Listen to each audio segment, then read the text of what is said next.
আপনি আমার বয়সে বড় হইতে পারেন, কিন্তু এলেমের দিক দিয়ে কিন্তু আপনি বড় নয়।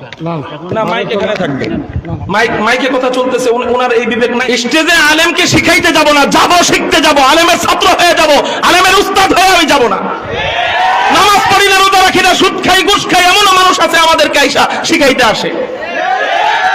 নবীর সুন্নত চেহারার মধ্যে নাই, শরীরের মধ্যে, লেবাসের মধ্যে নবীর সুন্নত নাই, এমনও মানুষ আছে আলেমকে শিখাইতে আসে। শিখাইতে যদি আসেন, আমরা যাই আপনাদের কাছে বয়ান শিখতে, আপনারা কেন শুনতে আসছেন?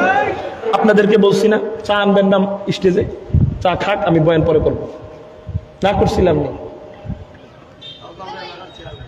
বয়ানের মাঝখানে কোন প্রকার খাবার মানে খাইতে নিষেধ, আমি শুরুতে না করছিলাম নি?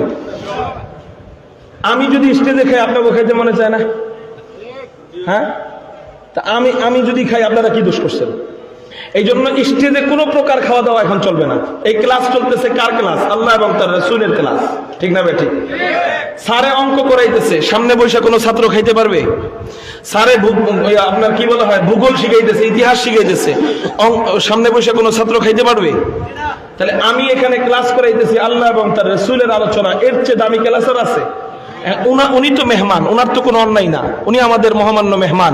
কিন্তু কমিটিরা যদি এই জিনিসটা আপনারা না বুঝেন যে এই মজলিসটা সাজানো গোছানো মজলিস, এই মজলিসে খাবারের একটা জিনিস আপনি দেন, আপনার দিকে সবাই তাকায় থাকে এবং সবারই খাইতে মনে চায়, তখন কি হয়, এই মজলিসের একটা শৃঙ্খলা নষ্ট হয়ে যায়, ঠিক না ভাই? ঠিক।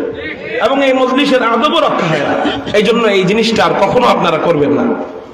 আমি আপনাদের মুখে পান ছিল, বলছি না পানগুলো ফেলায় দেন, তাহলে এটা কি কমিটির ভাইরা দেখে নাই? হ্যাঁ, কেউ আপনি কি দেখেন নাই?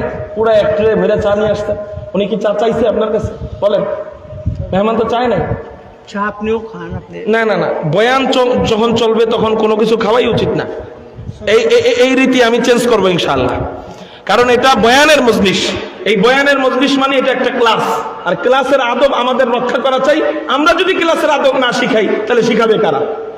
আমরা তো ওইটা না যে আমরা ওই যে টিডিং সাইকেল চালাই ওগুলা শিখাইতে যাবো, আমরা তো আদব শিখাইতে যাবো।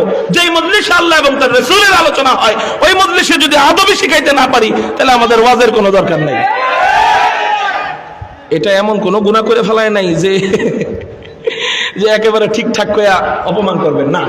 আমি যেটা বুঝাইতে চাইতেছি, এটা বয়ানের মজলিস, এখানে কোরআন এবং হাদিসের আলোচনা হয়। এখানে খাইলে সবার